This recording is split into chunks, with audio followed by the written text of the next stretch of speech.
வசமாக மாட்டிக்கொண்ட ராஜேஸ்வரி. என்னடா சொல்றேன்னு கேக்குறீங்களா? ஆமாங்க, என்னதான் இருந்தாலும் யாரை கை நீட்டி அடிச்சிருந்தாலும் பிரச்சனை இல்லைங்க. ஆனா நம்ம ராஜேஸ்வரி கை நீட்டி அடிச்சது ஒரு முக்கியமான ஆள், அதுவும் ராஜேஸ்வரியோட மாமியார்னு சொன்னா நம்புவீங்களா? ஆமாங்க, அவங்க கன்னத்துல அவங்க அடிச்சுட்டு அதுக்கப்புறம் ராஜேஸ்வரி மூஞ்ச பாக்கணுமே, ஏன்டா கை வச்சோம் அப்படின்ற மாதிரி பேந்து பேந்து முழிக்கிறாங்க. என்ன நடந்துச்சுன்னா, நம்ம ராஜேஸ்வரி ஒரு முக்கியமான மீட்டிங்காக ஒரு இடத்துக்கு போயிட்டு இருக்காங்க. அப்போ ஒரு வீட்டோட கேட்டு முன்னாடி வண்டியை நிப்பாட்டுறாங்க. அந்த டைம்ல அந்த ஹவுஸ் ஓனர் சொல்றாரு, ஏமா என் வீட்டு முன்னாடி வண்டி நிப்பாட்டாத, வண்டி தயவு செஞ்சு எடுத்துரு, ஏன்னா என் வீட்டு முன்னாடி நிப்பாட்டினா அது சரியில்லைன்னு சொல்ல, நம்ம ராஜேஸ்வரியோ அதெல்லாம் முடியாது, 5 நிமிஷம் வந்துட்டு நான் எடுத்துக்கிறேன் இரு அப்படின்னு உரிமையில பேசுறாங்க. இதை கேட்ட உடனே ஹவுஸ் ஓனரும், அப்படியெல்லாம் நீ போக முடியாதுடி, எடுத்துட்டு தான் போற அப்படின்னு சொல்ல, உடனே கோபம் வந்த நம்ம ராஜேஸ்வரி என்ன பண்றாங்கன்னு பாத்தீங்கன்னா, யார பாத்துடா டீ போடுறு அப்படின்னு சொல்லிட்டு கையை வாங்கி பல ஆணும் வைக்க போறாங்க. அவரை தள்ளி விட்டுட்டு அந்த இடத்துக்கு வந்து நிக்கிறாங்க. யாரான்னு பார்த்தா ராஜேஸ்வரியோட மாமியார். நம்ம ராஜேஸ்வரிக்கு அவங்க மாமியாருக்கு ஆகாது. ஏன் எதனால கேக்குறீங்களா? ஆமாங்க, ஏன்னா கல்யாணம் ஆன உடனே இந்த மாதிரி தாங்க, அந்த வீட்லயும் புருஷனை கையோட பிரிச்சுட்டு தான் கனடாவுக்கே ஓடி போனாங்க. ஸோ அதே மாதிரி இப்பவும் விஜய் கிட்ட இருந்து ஏமாதி சொத்தை வாங்கிட்டு தான் இப்படி போயிருக்காங்க. ஸோ இந்த டைம்ல நேரா போயிட்டு அவங்க கிட்ட வசமா மாட்டிக்கிறாங்க.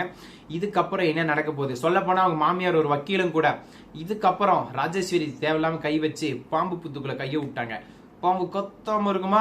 இனி ராஜேஸ்வரிக்கு என்ன ஆக போகுது?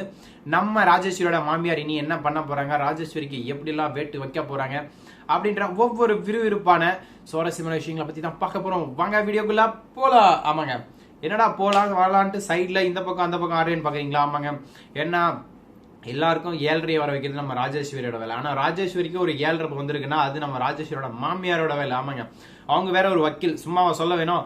இதுக்கப்புறம் மல்லிகை ஆல்ரெடி கோர்ட்ல வந்து மல்லிகை சேர்த்துருக்கு யாருன்னு பெரிய பிரச்சனை போயிட்டு இருக்கு. இப்போ ராஜேஸ்வரி வேற தேவையெல்லாம் போய் கை நீட்டிட்டா, இதுக்கப்புறம் இவங்க அந்த கேஸ் எடுத்தா என்ன நடக்கும்?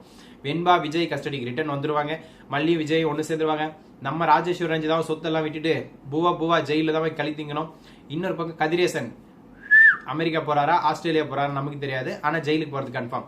ஸோ இதுக்கு நடுவில் நிஷா குட்டி. ஆமாங்க, நிஷா குட்டியை சொல்லி ஆகணும், என்ன பார்த்தா மனசு கஷ்டமா இருங்க. பேசிக்கலி நிஷா ரொம்ப நல்லவ. ஆமாங்க, உண்மையான விஷயம் தான், நல்ல பொண்ணு தான். அவளுக்கு கெட்டவில்லை. அவளுக்கு என்னன்னா, ஒன்னு அவ அக்கா பொண்ணு வேணும், இல்ல என்ன நீ கல்யாணம் பண்ணிக்கோ. 2 டீலிங் தான் நம்ம நிஷா வந்து விஜய் கிட்ட போட்ட டீலிங். ஆனா அவனோட அவன் மனசுல பாசலாம் இருக்குங்க. வெண்பா குட்டினா உயிர் தான், அதெல்லாம் குறை சொல்ல முடியாது. அதே மாதிரி விஜய்னாலே உயிர் தான். நிஷாவுக்கு இவங்க சொத்து சோகம் அதெல்லாம் தேவையில்ல. ஒன்னு விஜய் வேணும், இல்லைன்னா வெண்பா வேணும். 2 பேர் யாரோ ஒருத்தர். விஜய் கல்யாணம் பண்ணிட்டு அது மூலமா வெண்பா கிடைச்சாலும் சரி, அல்ல வெறும் வெண்பா கிடைச்சாலும் சரி, நம்ம நிஷா குட்டி ஹாப்பி தாங்க. ஸோ அதனால அவங்களை வில்லின்னு சொல்ல முடியாது. சூழ்நிலை காரணமாக வில்லியாக சித்தரிக்கப்படுகிறார். ஆனா ராஜேஸ்வரி ரஞ்சிதா அப்படி இல்லைங்க, பக்கா கேடு கெட்ட மானம் கெட்ட ஒரு சூடு சொரண கெட்ட ஒரு ஜென்மங்க 2 பேரும். ஸோ அவங்க 2 பேரும் நிஷா கூட கம்பேர் பண்ண வேண்டாம். கதிரேசன் கூட கம்பேர் பண்ணிக்காங்க, அவர் எதனா வேலை கூட பண்ணிருப்பார் நமக்கு தெரியாது. ஆனா நிஷா குட்டி நல்ல புள்ள. ஸோ அதனால அது பாசம் அப்படின்ற ஒரு இதால கண்மூடித்தனமா அப்படி நடந்துட்டு இருக்காரு, வழி இல்லாம. ஓகேங்களா, மற்றபடி நல்ல பொண்ணு தான். ஆனா ராஜேஸ்வரி ரஞ்சிதா அப்படி கிடையாது. ராஜேஸ்வரி வந்து ஒரு கேடு கெட்டு கேவலமான பிறவி. ரஞ்சிதா அப்படிங்கிறது இந்த பிறவி கூட ஒட்ட வந்த உண்ணி. இது ரெண்டும் சேர்ந்துதான் விஜயோட ரத்தத்தை உச்சின்னு ஸ்ட்ரா போட்டு குடிச்சிட்டு இருக்காங்க.